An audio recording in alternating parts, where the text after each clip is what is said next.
Ya, listo. Ahora sí vamos a empezar.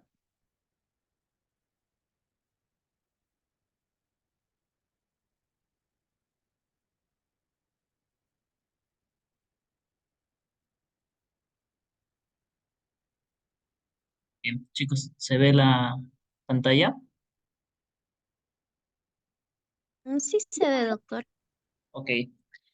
Buenas noches con cada uno de ustedes. Yo soy el doctor Giancarlo Reyes Beltrán, soy residente de segundo año de la especialidad de cirugía pediátrica del Instituto Nacional de Salud del Niño y Preña. El día de hoy quiero compartir con ustedes mm, un tema importante en el área de atención primaria en salud, el cual es la hernia umbilical en pediatría, ¿ya? Y que es un tema muy importante. Bien, como introducción, les quiero compartir esta imagen en la cual podemos ver a un bebé que tiene un abultamiento dentro de la región umbilical.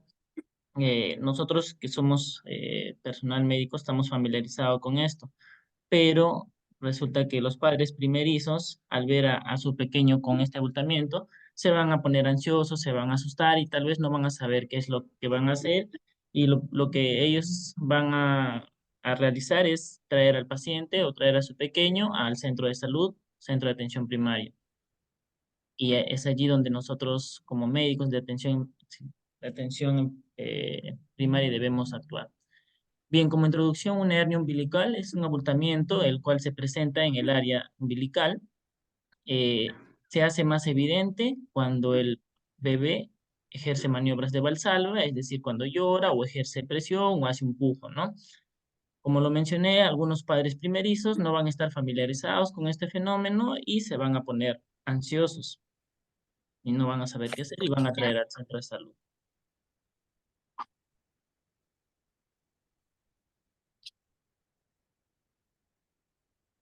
Bien.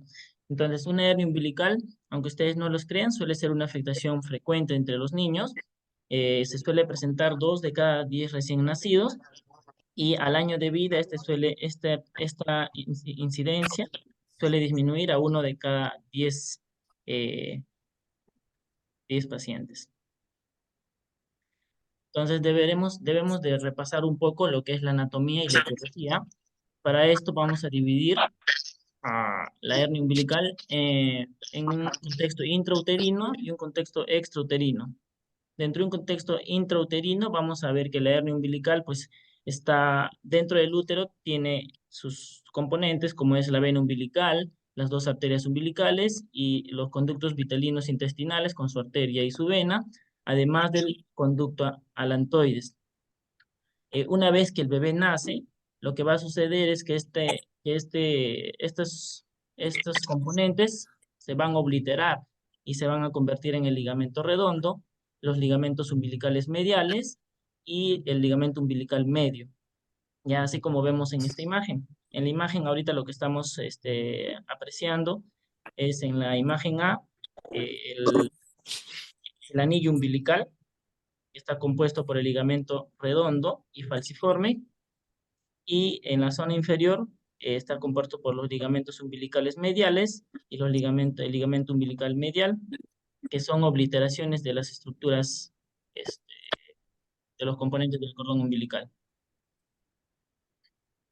Bueno, en este otro corte lo que podemos evidenciar es el anillo umbilical y otras estructuras importantes que debemos recorrer también es la fascia transversa, que va a ser una estructura que después del nacimiento debería de cerrarse según va creciendo el bebé, pero va a haber en ciertas ocasiones en las que esta fascia transversa no se va a cerrar y al no cerrarse se va a generar lo que es este hernia umbilical y por allí va a protruir lo que se encuentra dentro de la cavidad abdominal, que es los intestinos, ¿no? Entonces una hernia umbilical se produce por un stop al momento de cerrar el anillo umbilical, principalmente en la fascia transversa. ¿Cómo se nos va a presentar un paciente con una hernia umbilical? pues el papá o la mamá, que va a ser quien se va a preocupar por su menor hijo, te va a traer al paciente al centro de salud, te va a referir, doctor, mi hijo tiene un abultamiento en la zona del ombligo. Esta se hace inclusive más grande cuando llora o cuando está buscando para ir al baño. Entonces, lo que tú tienes que hacer en este paciente, pues de inmediato reconocer que es una hernia umbilical y lo que tienes que hacer es un examen físico exhaustivo de esta zona. Tenemos que medir la hernia umbilical, medir el tamaño del defecto, el diámetro principalmente, y ver algunas características que deberíamos ver en todas las hernias, ¿no? Por ejemplo, si esta es reductible, y si es reductible, si es coercible o incoercible. ¿Qué quiere decir que es coercible? Quiere decir que cuando la hernia, tú lo reduces, es decir, lo reintroduces hacia el abdomen, esta se queda dentro, es coercible. Pero si la hernia tú lo reduces y vuelve a salir, es incoercible. Ahora, si la hernia umbilical está salida y no logra reducirse hacia la cavidad, esa es una hernia irreducible. Y las hernias irreducibles, pues tenemos que ver que si está estrangulada o está encarcerada, ya que las hernias irreducibles estranguladas suelen ser potencialmente abdómenes agudos quirúrgicos, quiere decir que se tienen que resolver en sala de operaciones. ¿Y cómo vamos a reconocer una hernia umbilical estrangulada? Pues esta va a tener un dolor abdominal intenso, va a cursar con náuseas, con vómitos y va a haber cambios de coloración a nivel de la hernia. Usualmente estos pacientes no van a llegar a la consulta externa ni a la atención primaria en salud, pues esto los papás lo van a llevar a la emergencia.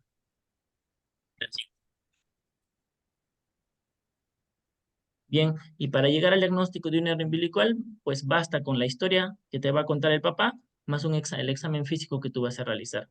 Si por allí nosotros podemos pedir una ecografía, lo deberíamos de hacer, esto principalmente para poder medir y objetivar el diámetro del anillo umbilical. Una vez que ya hemos hecho el diagnóstico de una hernia umbilical, lo que muchos hacen en atención primaria en salud es agarran al paciente y lo refieren a centros centros hospitalarios de mayor complejidad.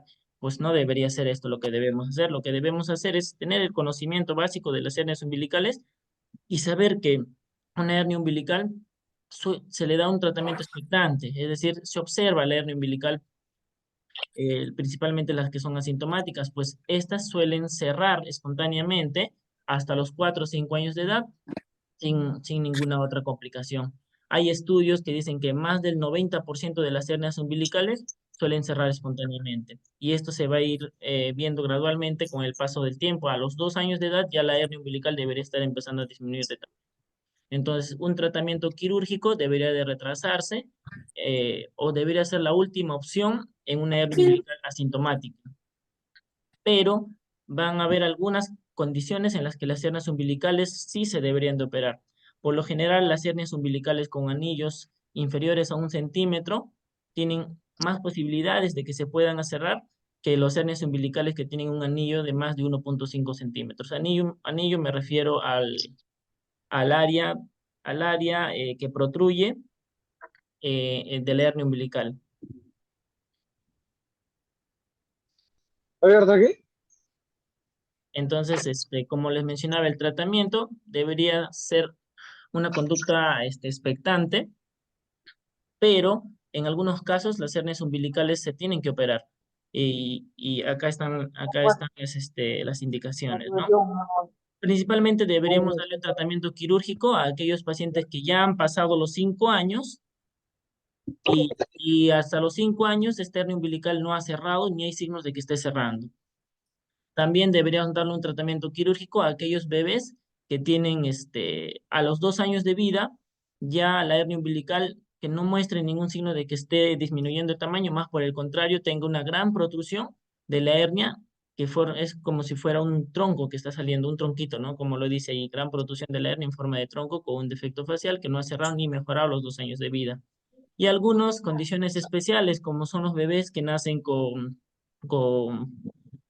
los bebés que en el transcurso de los meses de vida que tiene tengan fallas hepáticas, con lo cual nos va a llevar a ascitis, o que los bebés que tienen hernia umbilical con perforaciones intestinales, o que la hernia umbilical se haya roto, o como les mencionaba hace rato, que la hernia umbilical se haya encarcelado y se haya estrangulado.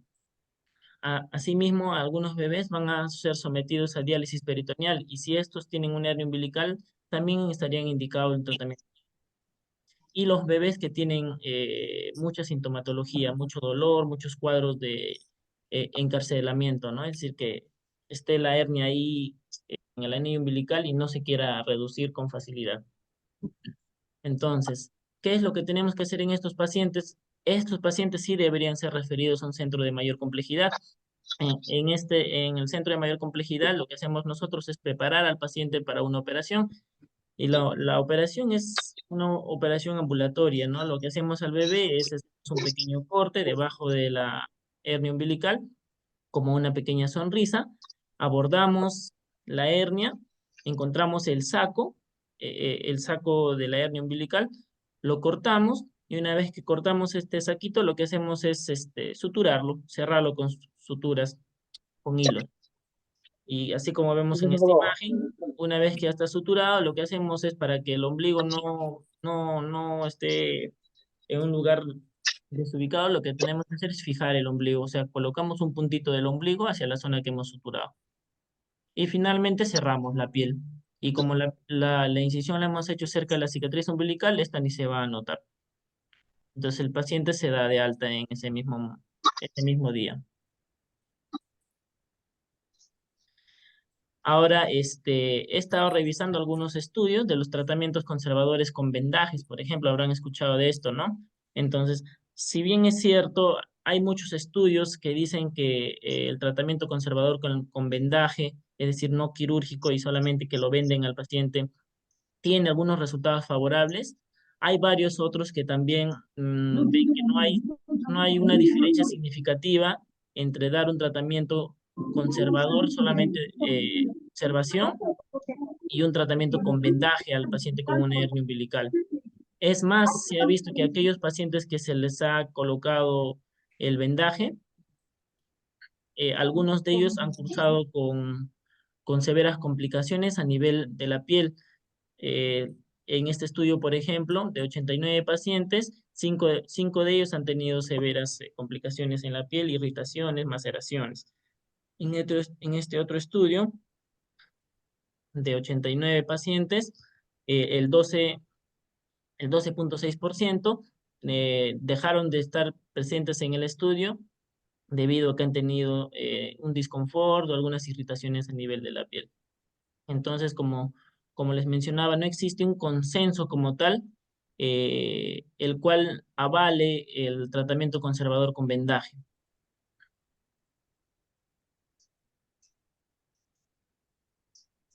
Entonces, algunos conceptos puntuales que debemos de recalcar y que es el objetivo de esta exposición, es los momentos en los cuales debemos hacer la reparación quirúrgica de las hernias umbilicales. Recordemos que las hernias umbilicales, eh, aquellas que se hayan estrangulado son las que necesitan una reparación quirúrgica de inmediato, incluso con algunas reanimaciones de los intestinos que se hayan lacerado. Aquellas hernias umbilicales encarceradas es decir, que hayan salido del anillo umbilical y o con facilidad no se pueda volver a introducir hacia la cavidad. Tenemos que hacer maniobras para poderlo reintroducir. Estos deberían de programarse de forma electiva o, si es posible, en la misma hospitalización del paciente. Y las otras dos condiciones, los pacientes que hasta los 5 años han tenido la hernia, han sido asintomáticos, siempre se han reducido, pero hasta los 5 años no han cerrado espontáneamente. Estos pacientes ya deberían ser programados y preparados para un tratamiento quirúrgico.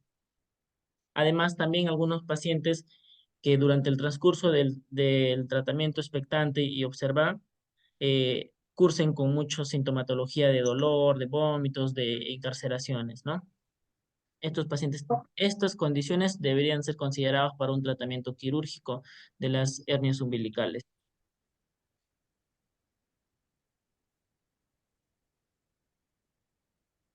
Entonces, si ponemos este caso clínico, por ejemplo, un primogénito de 4 meses, es traído por la madre al centro de salud para un control, que en el momento de la atención la madre se muestra ansiosa porque su menor hijo presenta un abultamiento en la región umbilical, el cual se acentúa con el llanto y tal vez también te dice cuando puja o cuando hace sus necesidades, el pequeño, ¿no? Entonces tú, cuando ves a este paciente, lo que se te viene a la cabeza es, pues es una hernia umbilical. Lo que tienes que hacer, lo que tienes que hacer es hacer un examen físico preferencial, medir aproximadamente cuánto mide el anillo umbilical, el diámetro y ver las características, si son reducibles o no son reducibles, si es coercible o es incoercible, ¿no? Y entonces, ¿cuál es el plan con este paciente? Tenemos que explicarle a la mamá cuál es el diagnóstico, que es una hernia umbilical.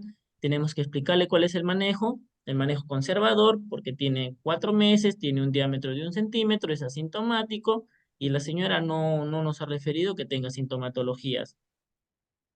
Entonces, conservador y tenemos que hacerles unos controles hasta los 5 años de vida con una gran probabilidad de cierre espontáneo, ¿no? Sabemos eso ya. Y siempre hay que explicarle los signos de alarma que son dolor abdominal intenso, los vómitos y cambios de coloración de la hernia. Esto nos estaría indicando que la hernia se ha estrangulado, ¿cierto? Si se ha estrangulado, pues tiene un potencial tratamiento quirúrgico. Como comentarios finales, la hernia umbilical es una patología relativamente frecuente. En cualquier momento ustedes se van a encontrar con un paciente con una hernia umbilical, hasta familiares tal vez lo van a tener. El diagnóstico no es difícil de realizar, lo podemos realizar. Basta con la historia del abultamiento y con la protrusión en maniobras de Valsalva y el examen físico. El manejo, como les expliqué, la mayoría se debería hacer expectante hasta los 5 años de vida y pues lo que tenemos que hacer siempre es explicar al familiar y darles calma, ¿no? Para que no se estén ansiosos y no estén preocupados. Bien, chicos, esto es lo que quería explicarles el día de hoy respecto a las hernias umbilicales. Si tienen alguna duda, alguna pregunta, me la pueden hacer.